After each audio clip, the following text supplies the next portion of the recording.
It's 1 o'clock here on IC Radio, and I'm Georgia. And I'm Sydney. Welcome back to Science at 1, where we bring you the best science news, gossip, and analysis. And the best music.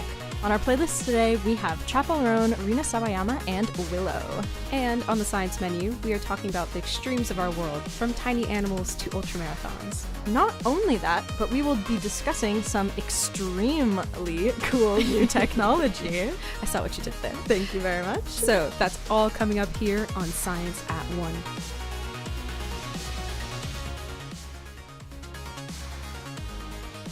I, for one, am so excited for our show today, Sid. Yeah, no, me too. I kind of cheated, and I took a little peek into what we're going to be talking about today, and I'm very excited.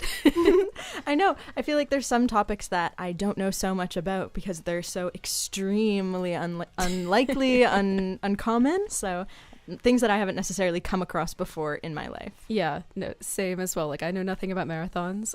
You cannot catch me running anywhere. Oh, I know. I get so out of breath just coming up the stairs to the studio.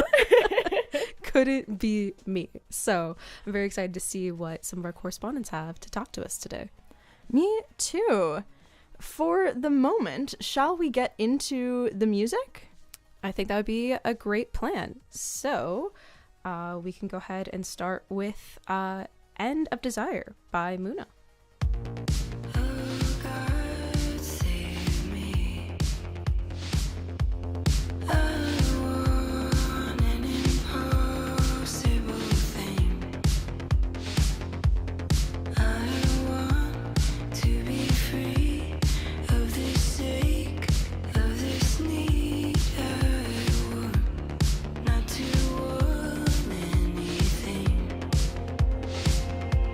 Someone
And that was End of Desire by Muna.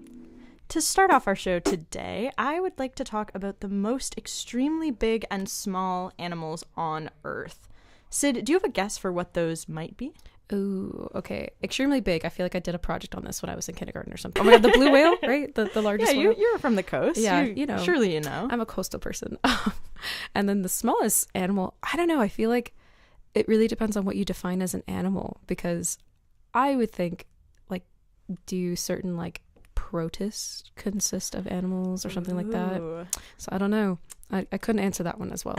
Yeah, I would say your answers are pretty much exactly what I found when I was looking it up in terms of the extremes of sizes. So the kind of universally acknowledged largest animal on Earth is the blue whale, specifically. Mm-hmm. Huge, massive whales. The largest land animal, though, is a bush elephant, also something just massive, absolutely gargantuan, some could say.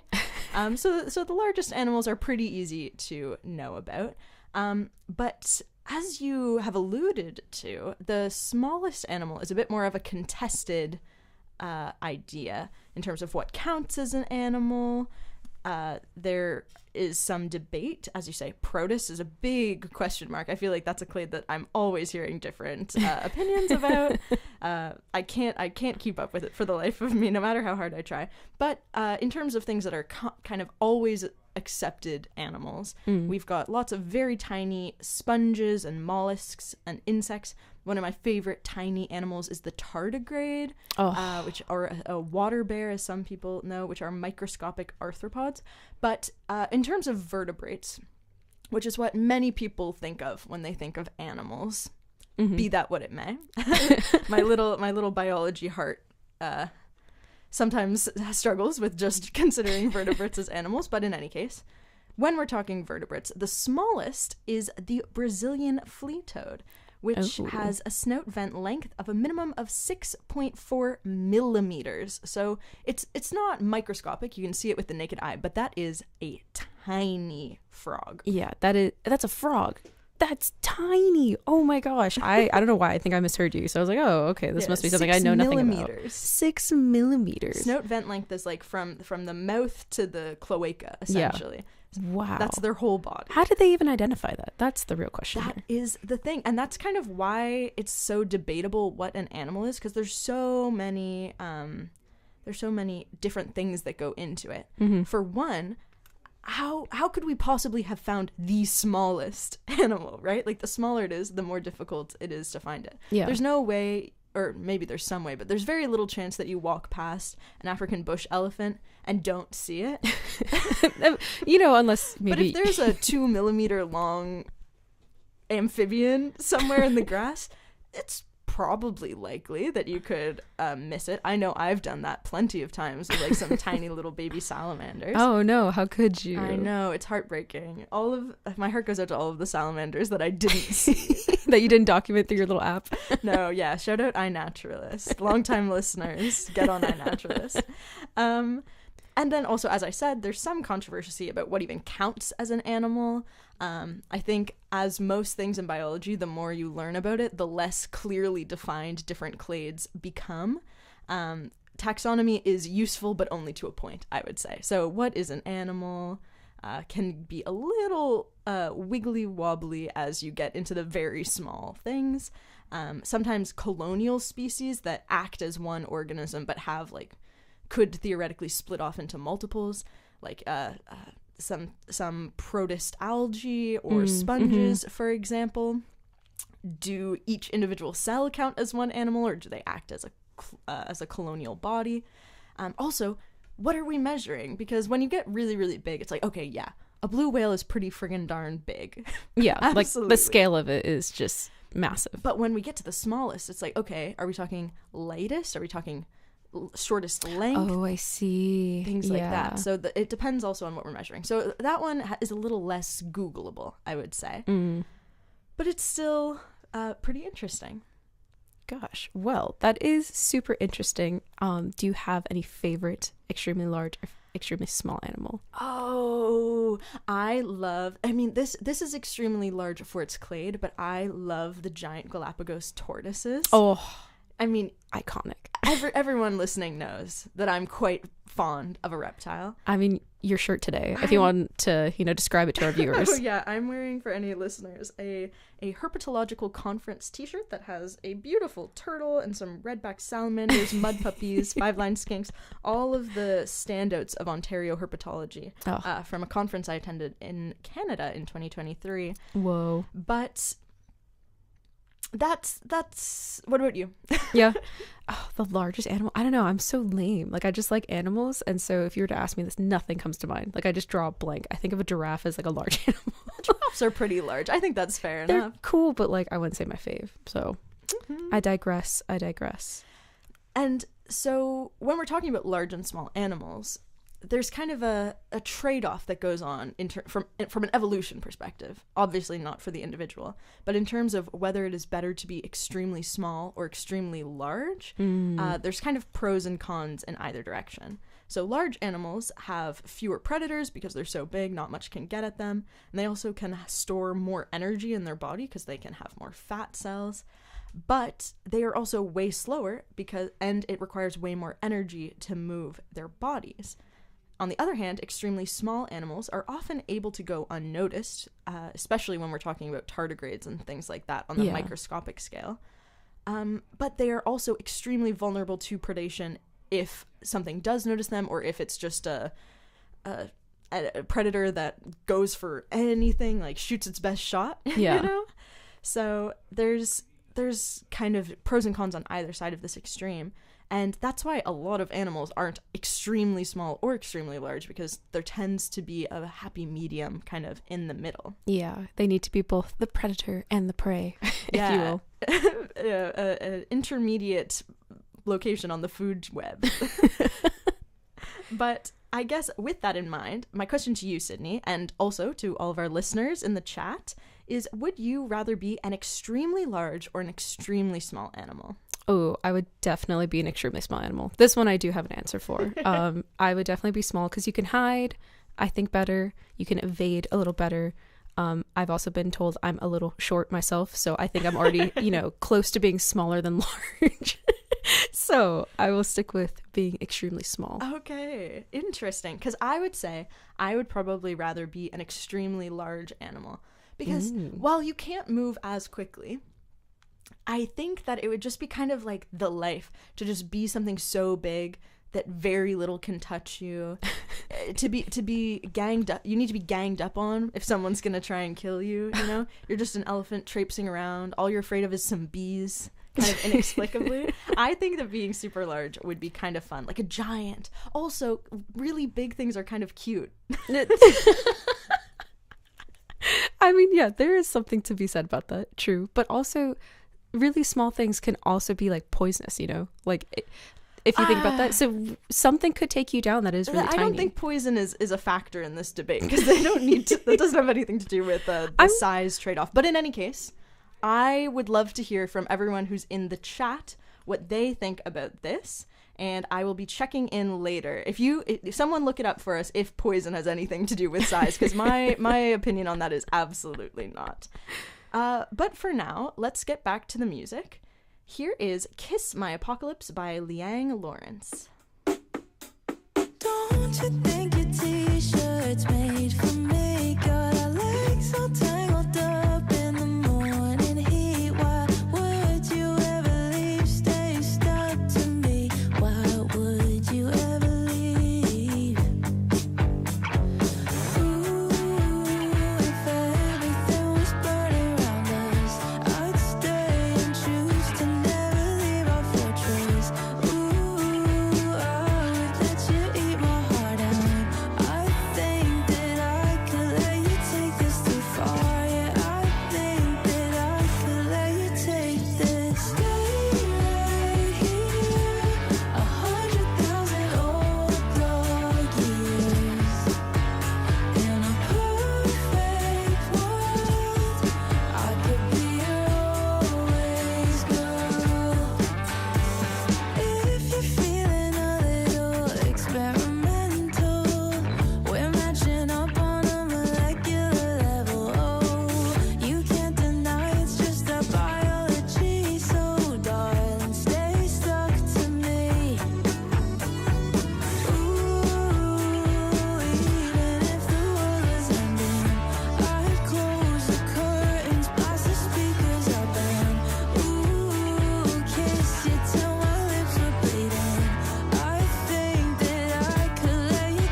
place. I'm Kiss so My sorry. Apocalypse by Liang Lawrence. There it is. Thank you, Georgia. It's one of my faves. It's okay. Oh, love that for you. Very dreamy. It was very dreamy. I really like that one. Yeah. So for our next story, we are going to be talking about a new extreme in innovation.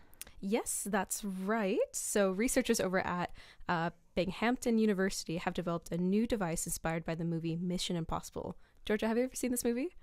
I am kind of embarrassed to say that I've never seen any Mission Impossible movie. Oh no, how could you? I know. That's with Tom Cruise, right? I think so. Yeah, honestly. It's been so long since I've seen this movie. I'm going to be real with you. The only Mission Impossible I have seen is our weekly science show, which is on Fridays. Everyone should tune in tomorrow for a great show. Shout out Mission Impossible. Have you ever heard of the iconic line, let's say, out of the movie, that this message will self-destruct in 5 seconds? Oh yeah, that rings a bit of a bell. Yeah. Hold on, are we talking about explosives? Okay, maybe not that extreme. But I am talking about a battery that dissolves safely into the environment or even inside of our bodies. Oh. I'm I'm little gonna icky, say, bodies feels a bit extreme I know. to me. Yeah. I'm so sorry. All of our listeners are going to be hearing so many puns today on this. So much just the same joke over Yeah. and over again, mostly. And we'll still laugh at it every time. I But so we're not talking about explosives, but we are talking about this new device that was developed in this field of transient electronics. So I'm not really sure if you're familiar with what transient electronics are, but these are electronics that are made to last for a very short and limited amount of time, unlike, say, your phone or your computer. And they're also meant to degrade or dissolve into harmless byproducts. Oh. So where would we see these kinds of electronics being used? So there's a real application in biomedical devices. So think nerve stimulators for recovery or small devices that could maybe deliver medication directly to a targeted area in the body. So if these devices, which are only meant to be helping with healing in the short term, can dissolve, that means they don't need to be surgically removed, which helps patients from having to undergo yet another surgery and potentially risk further infection. And so the unfortunate side with these types of devices is that they need power to run. And most power sources are very toxic if we think about like batteries, right? Yeah, I'm thinking back to my high school physics classes, and I can confirm that I would not want the stuff we were using circulating around in my body. Right, exactly. So, which is why these researchers developed a new kind of battery that's powered by, wait for it, Waiting. probiotics. Oh, like Activia? Like the Yes. like the bacteria Yeah. that's in yogurt and, I don't know, kombucha? Exactly. So if you just put that directly into the device, no. But yes, it is probiotics, these bacteria that we find in yogurt, Activia, kefir, any of those products that use electricity. So using a pre-made blend of 15 well-known non-toxic probiotics, the team coated dissolvable paper with a special polymer that only activates in acidic places. So think like maybe in your stomach. And Brilliant. yeah, right? So cool. So cool. Using the body to its I full love potential. Biology and tech. It's perfect marriage. So this dissolvable paper also has little pores to hold the bacteria to allow them to grow. And by doing this, they were able to actually see that the bacteria had a increase in voltage output. And Those sci-fi films where they power like evil jet rays with electric eels. Do you know? yeah, Like, yeah. This guy, I feel like this is a trope. I don't know how many. Yeah, they just have them in a tank. Like Yeah, they just have a tank of electric eels because it's that kind of bioenergy thing going on. Yeah. So when could we expect this kind of tech to not just be in the sci-fi realm, but to actually enter the biomedical space? Yeah, so unfortunately might be a little while. So this is really just a proof of concept experiment so far that the researchers are hoping to build upon to make this full-fledged battery soon. Okay, soon sounds promising. Yeah, soon. We love ambiguity. I love soon. That is definitely very exciting and a great sounding next step for innovation in biodegradation. Now, with that in mind, let's get back to some music. Here is a favorite of mine, Red Wine Supernova by Chapel Roan. She was a playboy, Bridget Bardot. She showed me things I didn't know. She did it right there, out on the deck. Put her canine teeth in the side of my neck. I'm in the hallway waiting for ya. Mini skirt and my go-go boots. I just want you to make a move. So slow down, sit down, it's new. I just wanna get to know ya. Guess I didn't quite think it through. Fell in love with the thought of you. Now I'm choked up, face down, burnt out. Baby, why don't you come over? Red wine supernova, falling into me. Let's pick it up now. I don't care that you're a stoner. Red wine supernova, fall right into me.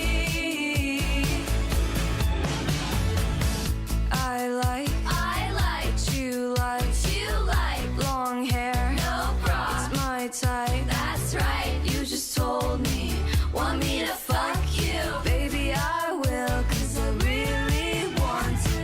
I just wanna get to know ya. Guess I didn't quite think it through.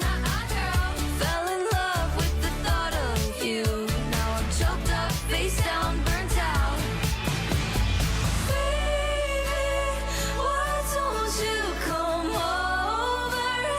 Red wine supernova, care that you're a stoner. Red wine supernova, fall right into me. Well, back in my house, I got a California king. Okay, maybe it's a twin bed and some roommates. Don't worry, we're cool. I heard you like magic. I got a wand and a rabbit. So baby, let's get freaky, get kinky. Let's make this bed get squeaky. Baby, why don't you come over? Red wine supernova, falling into me. I don't care that you're a stoner. Red wine supernova, fall right into me. And that was Red Wine Supernova by Chaperone. Happy Pride, everyone, by the way. Yeah, happy Pride. Now, on to the news with our special news correspondent, Ollie. Welcome to the studio. Hello, everyone. Hello. Thank you Pleasure so to much have for you. joining us. Yeah. Yeah. So what do you got going on? Whoa, interesting. I've So- heard some horror stories on Yeah, it's not the nicest topic. A new study suggests that animal smuggling globally has been vastly underestimated, and especially for sea life. And sitting at nearly 5 million dried seahorses have been seized over the last 10 years. I don't know if I'm more shocked by the seahorses or the dried part of that. Yeah, that sort of. That's so upsetting. Yeah, it is, isn't it? It's conjuring like crispy, sort of like dried up. Yeah, it's not very nice, is it? But yeah, so seahorses are worth apparently £15 million. And this study analysed online records from 2010 to 2021 and found smuggling incidents in 62 countries, with dried seahorses most commonly intercepted at airports in passenger baggage or shipped in sea cargo. What the heck? Yeah, the nearly 300 seizures they used in the study were based only on online records and voluntary disclosures, including government notices and. Why seahorses of all things are being smuggled? Well, Dried. it's kind of it's a classic story, really, similar to sort of with pangolins or something like that. They're used in traditional medicine practices, with major destinations of the seahorses being China and Hong Kong. The study emphasised that most seizures so far have been focused on large animals as opposed to smaller ones like seahorses, and they're encouraging law enforcement to take larger efforts to address illegal smuggling of all animals globally, so not just the sort of big sexy ones. Yeah, the small, so-called dried- charismatic megafauna. Yeah. This is Oh, yeah. an argument I've made for a long time. pay attention to the little guys. Justice you for know? the lizards Justice for the lizards, exactly. and the seahorses. You never know. Yeah, the seahorses, dried seahorses. Oh, what a sad sight.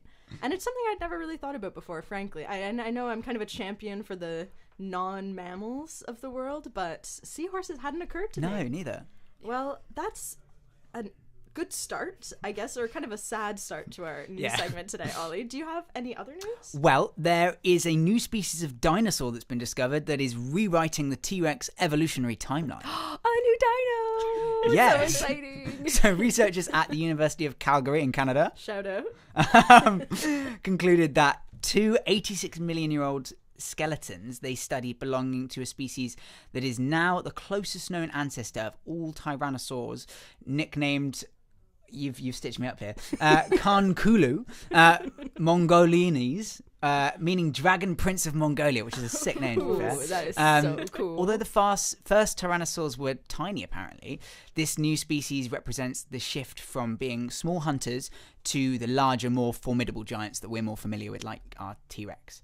Apparently, it would have weighed about 750 kilograms, while an adult T-Rex would have weighed as much as 8 times that. Whoa. So these guys are not nearly the size of a T-Rex. Yeah, it's like a pocket-sized T-Rex, Oh, basically. cute. So cute. That reminds me of our first segment today, small and large animals. Oh. And I'm very excited to hopefully get to see a pocket-sized T-Rex on display at a Canadian Natural History Museum back home. Ollie, I've heard there's 3 stories today. So what is your final story? So, scientists have discovered a unique sugar in sea cucumbers that can help fight cancer. Whoa. Sea cucumbers of all things. Yeah, sea cucumbers are like the weirdest animal on the planet, in my opinion. But human cells are, and those of most mammals, are covered in tiny hair-like structures called glycans. These help with cell communication, immune responses, and recognizing threats such as pathogens. Cancer cells alter the expression of certain enzymes, including one called SOLF2, and this helps the cancer spread, right? So sea cucumbers' sugar can block this SOLF2, which is an enzyme that these cancer cells use to spread. Ooh. Unlike traditional medications, this compound doesn't cause blood clotting issues, which can cause strokes. And this new compound can provide a cleaner, potentially more sustainable way to develop carbohydrate-based drugs if scientists can find a way to synthesize it in the lab, which is always the problem when you've got these really cool things from nature. It's trying to find a way to make them scalable. Yeah, we can't just like grab sea cucumbers from all over the world and start taking their Yeah. compound. Yeah, the power of echinoderms can only go so far. Well, that is a very exciting possible new update as well. Thank you very much, Ollie, for coming in to tell us about the news. You're welcome. Yeah, always a pleasure to have you on the show. It was a pleasure to be here. For now, let's get back to the music. Here is More Than Words by Extreme. Cheers.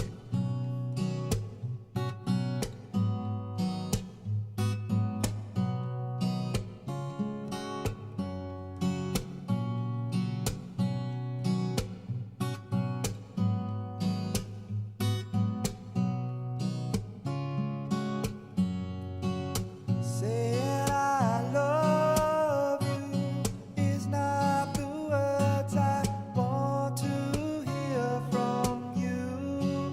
It's not that I want to not to say, but if you only show me how you feel, more than words is all you have to do to make it real.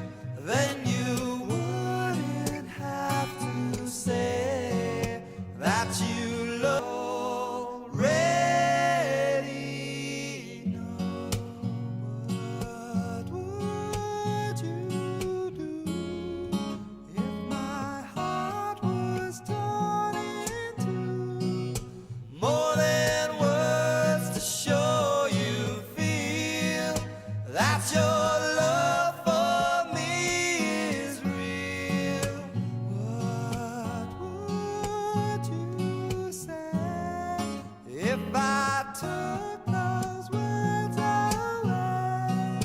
Then you couldn't make things new just by saying I love you. La-di-da, la-di-da.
That was More Than Words by Extreme. After that, chills About ultramarathons and playing an extremely exciting game. Haha, get it? extremely I do. Plus, we have some more music from Irina Sawayama to Muse. So, in the meantime, let's go ahead and take a peek at some of our comments on the YouTube chat. Just as a reminder to all our listeners, if you'd like to get in contact with us, please drop us a line. We'll be here. Yeah, or you can email us at science19@gmail.com. That is confusingly science as a word, 1 as a word, and 9 as a number. SCIENCEONE. Number 9@gmail.com. Don't email us about the email address. Yeah, We didn't pick it. Yeah, that was not us. That was before our time. But now on to our chat. We have Louisa, shout out to Louisa, longtime listener, saying, of course it's a frog, typical thing for Georgia to talk about. What can I say? I have a type. Yeah. And then we also have Lizzie in the chat saying, animals are what I say so. I am the expert. I Yeah, agree. and also saying that their favorite tiny animal is probably a pygmy marmoset, and their favorite giant one is a giant siphonophore. Oh, These are some very cool choices. We have some debate as well about whether listeners would rather be extremely big or extremely large. extremely small or extremely large. Yep, There it is. you got me there. Which one? It's like a pronoun. You know, it's like, which pronoun do you want to come on? Jeez Louise. Happy Pride, everyone. So, people who would rather be a huge animal are Louisa, who wants to step on the haters, and Lizzie, who just wants to be extremely big with a sunglasses emoji.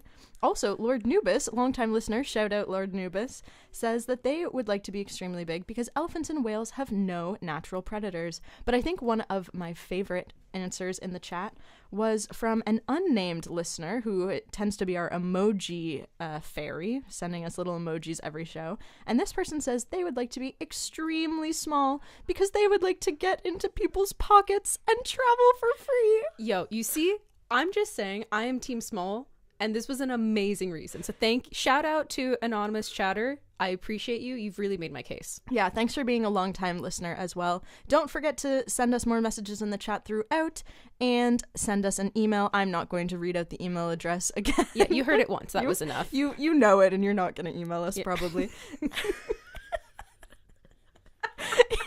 So true. While you guys get to messaging us, let's get back to the music. Here is Run by Willow.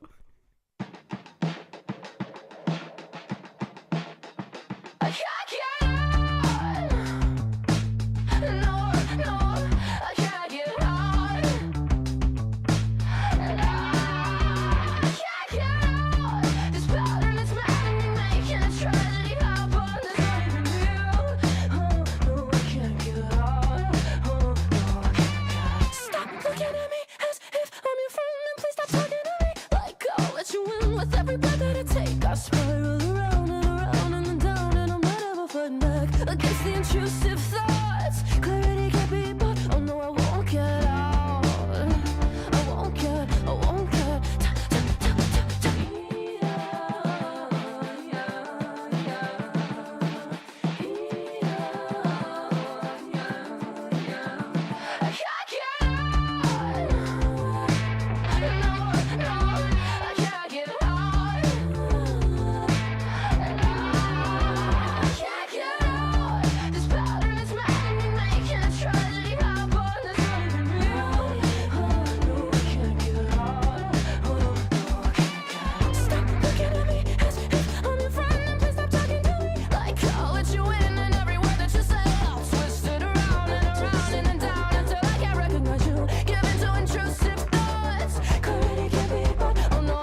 Run, running, I'm a running. And that was Run by Willow, which is something you will never catch me doing. However, joining us for our next extremely interesting story is somebody who does run, and that's Lottie, here to talk with us more about the science of ultramarathons. Welcome, Lottie. Welcome. Ultra marathons is not something that I hear much about in my day-to-day life, I must tell you. Hello. Oh yeah, so a slight change from extreme animals. A bit of a segue. I thought we'd talk about extreme sports and why silly people do them, really, like me. So, yeah, I mean, so really this came about because I've actually signed up to do an extreme thing. Oh my god. That sounds very That's exciting. ominous, doesn't it? Yeah. A little frightening. Yeah, I've actually signed up to do a ultra marathon in a year's time, not like next week. Okay. So Okay, that's a good yeah. training period. Yeah, and bearing in mind, I barely do a 5k regularly, so it's a bit of an interesting decision. But I just thought it was an extreme thing to do. It's actually really fun. I thought it was quite an interesting one to talk about because it's a she ultra, Oh, and what does it's that women mean? only. Ah, okay. Yeah. Very cool. Very cool, and there's no cut-off time, so very different to the run I'm about to talk about. But yeah, it's and it can be anything from 50k to people do 100-kilometer ultra marathons. Whoa. Which is Can't insane. even fathom. No, and it's like so my friend does one which is over 2 days, I think, or 2-3 days. 2 days. Do they rest in between, or is it just okay? She does sleep. But unlike the one I'm about to talk about, they don't really sleep much. This is the Barkley Marathon. What? So there are there's like a spectrum of ultra marathons that people put their bodies through. But the most sort of extreme end, which I'll talk about, is the Barkley. And I thought, thinking about women, I think this sort of came to mind when I was applying for the She Ultra, because Jasmine Paris is a famous woman who is actually the first and only, I think, female finisher of the Barkley, of this most extreme ultra. Wow. So, very cool woman. That's very cool. What makes the Barkley Marathon so extreme then? Yeah, so it's basically, I think it's like 5:20 run, so it's really isolated, this place. And it's run by this sort of crazy guy called Lazarus Lake. And it's a nations, and they get so physically and mentally exhausted by the challenge, because as well as running over a marathon, I think each loop is like 5 marathons within a 60-hour time limit. Oh my god. They've also got to collect pages of a book which is hidden on each loop. So it's like mentally really difficult. This is really giving Slender Man. I don't know if It's like a saw trap. somebody chasing them. This Lazarus Lake sounds like a really interesting person. He's a very interesting man. So he's like this kind of like old, he looks like sort of Santa Claus, but like a bit rugged, with like flannel clad Santa Claus smoking. That's the vision of Lazarus. Okay, got it. And he's actually a really interesting guy because no one really knows, sort of, he invites the runners to the race, so you can't just apply. When you register, you have to bring your car registration plate to register, so it's weird. And then no one knows the exact start time of this race. And he actually, like, is it called a conch shell or a conch? I don't know. Conch shell? Conch shell. Yeah. The one that go... Oh, yeah. The one that you can, you blow into. That's how they start the race? Yeah, or that's when you know you've got 1 hour. Oh my goodness. So you just have to hang out at this abandoned prison, waiting around for some random Santa plaided in flannel to blow this horn to let you know it's time. And then when it actually is time, he lights a cigarette, and that's when Lazarus Lake officially begins the grueling. How many people do this? Do you know? Quite a few people apply. I think in its whole history, only 26 people have ever survived it. Survived? Yeah. Like, finished it, or like they all die? No, they do survive, but some of them are in quite a bad way when they cross the line. Wow. Well, I'm glad that you are not doing this race Yeah. next year, for sure. Me too. And I have faith that you will survive your Thank ultra. you. I think I'm gonna walk it. That's brilliant. Yeah, and that's I'm not fine. gonna run Yeah. 50k. No, it's just as amazing. We're Well, so excited and proud of you. And for doing this. so wish you luck on your training journey, and thank you for Thank you coming very in to much. talk to us. Thank you. For now, let's get back to the music.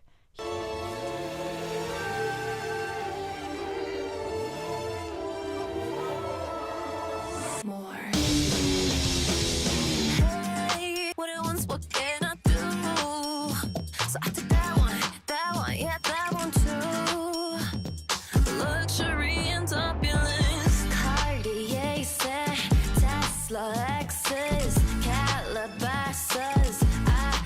deserve it. Call me crazy, call me selfish. I'm the baddest, and I'm worth it. Give me just a little bit, little bit.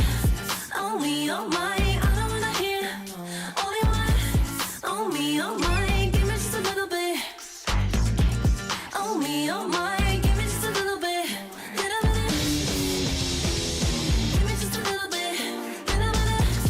On me, on mine. I don't wanna hear only one. On me, on mine. Give me just a little bit.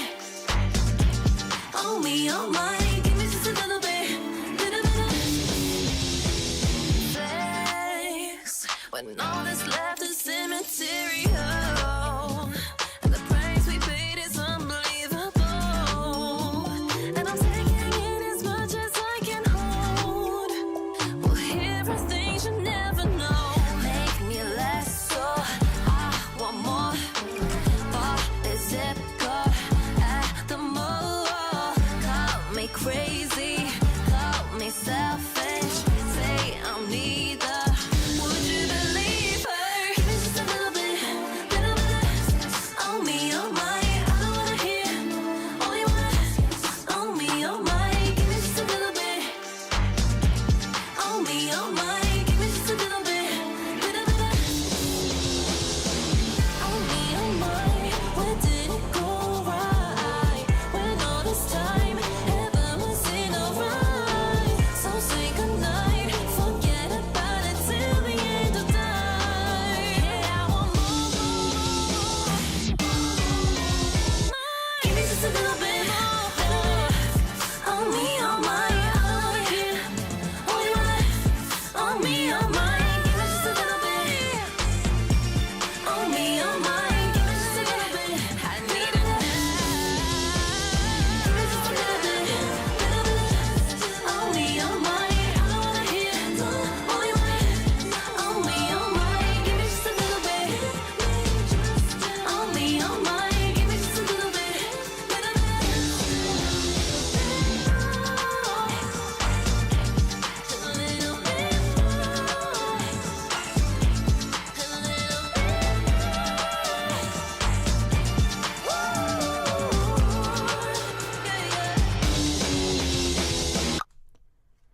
That was XS. That was XS by Rina Sawayama. And now, for our final segment of the day, I can't believe how time has flown. We have Tiernan here for a fun game. Hello. Welcome I'm to back the show, in the Tiernan. studio again. Always nice to have you. Oh, it's always lovely to be here. Are you guys ready to play a game? Yeah. So Yeah, okay, I am fantastic. I know nothing. extremely ready. Yes. Okay. So this little game I came up with this morning. It's called Seems Extreme. Now I'm going to give you a series of examples. I'm going to ask you a question, and you're going to have to try and figure out which of the three examples are correct. So it's going to cover loads of different extreme. There's going to be an extreme sport. There's going to be an extreme event question. There's going to be extreme weather, extreme job, and also an extreme animal type fact. Okay. And it's basically like a try and get the correct answer. So how Okay. many of them are correct and how many are incorrect? So there will be three options. Two of them are incorrect. One of them is the correct Oh, Okay, for answer. so each that- yeah. category. Yes, for each category. Okay, well, let's get right into Okay, it. fantastic. So the first one's going to go into extreme sport. This is going to be about parachuting, specifically the highest elevation that someone has ever parachuted from. And so I'm going to give you some distances, and you have to guess which one is the highest that people have done. Was it 41.42 kilometers? It's quite high. 31.42 kilometers, not quite as high. And 21.42 kilometers. Oh, it's practically just a couple steps off the floor, really, isn't it? Parachuting. I've never jumped from any of these heights, but I think it's the 41 point something kilometers. Okay. Yeah, I think so too. I actually needed context. So I'm like, is this from like a plane or is just So there's a whole bunch of different ways that you can go parachuting. This could have been from a plane. This could have been from who knows? Yeah, there is with an that answer. There is an context, what's answer. your Yeah, guess? yeah, Okay, yeah. With so that yeah, context, I'll give the 40 as well. 41.42. Yeah. You would be correct. Exactly. Yeah, a guy called Ayo. Alan Okay, Eustace. 1 and 1. Yeah. Next. next one, it's an extreme event. So this is going to be about volcanic explosions. Which one of the following had the largest eruption in recorded history? Was it Mount Vesuvius had the highest or the biggest What was explosion? the second one you said? Mount Tambora in Indonesia. I think it's the Indonesian one. I'm going to go with Indonesia. the first one. You want to go with Mount Vesuvius Yeah, in we'll Italy? go with The that. famous one. It could be The right. famous one. Could be. It was actually Mount Tambora in Indonesia. Oh, Yeah. Good So job, Georgia. Good the job. eruption actually released around 150 cubic kilometers of ash, pumice, and other materials into the atmosphere, and it caused a global year without summer in 1816. That does sound year. Yeah, extreme. exactly. Whoa. Massive cool temperatures and crop failures. Now, the next one, extreme weather. Well, whenever I was trying to do, it's also an event, but it's kind of also weather. This is going to be about tsunamis. Okay, yeah. Kind of related. So, what was the height of the largest tsunami ever recorded? You have 324 meters, 374 meters, or 524 meters. Gosh, you're asking the American in meters. That's like Yeah, no. So like half. Well, I was also going to say Don't like try to almost like half a convert. kilometer, She's but that's gotta also learn. the metric system. Just multiply it by I think 3 and you've got 374. 374 and Sydney. And so you said there was 350, 370, and 5? 324, 374, 524. Shoot. I'll go with the lowest one, the The lowest 324. one, 324. Sorry, both incorrect. The highest tsunami was 524 meters. It happened in 1958 in Alaska. It was 1,720 feet. It's because a 7.8 magnitude earthquake happened and a landslide sent 40 million cubic yards of rock into a bay, displaced the water. We've got What's next? We've got an extreme job one. So this, according to accidents per job per 100,000 people, what is the most dangerous job in the world? Is it a nuclear engineer on a submarine, a logger, or a truck driver? In terms of accidents per year. I'm going with a logger. As You're a gonna go with logger? well, I was gonna say Forestry Province is where I'm from. I think it's truck driver. Cars are like the most dangerous thing so you can be cars in. are very dangerous to be in, and this is how many sort of accidents have been logged with some people. And you're gonna go. Sydney's gonna go with logger, truck driver for Georgia. It's logger. Whoa! Yeah, Ayo. logger. Sid. According to the Thank you for U.S. doing Bureau of Labor Statistics, apparently there are 132.7 fatal injuries on the job per 100,000 workers. Wow. You said you had one more. Yeah, I've got one more really quick one. This one is going to be about our lovely friend, our lovely animal friend, the tardigrade. You guys know tardigrades. I love tardigrades. So, this is going to be the range in which tardigrades can survive. So, I'm going to give you the smallest and the largest temperature range, and you have to guess which one is closest to correct. Okay. So the first one is going to be minus 200 degrees Celsius to 151, or negative 85 to 265, or negative 245 to 68.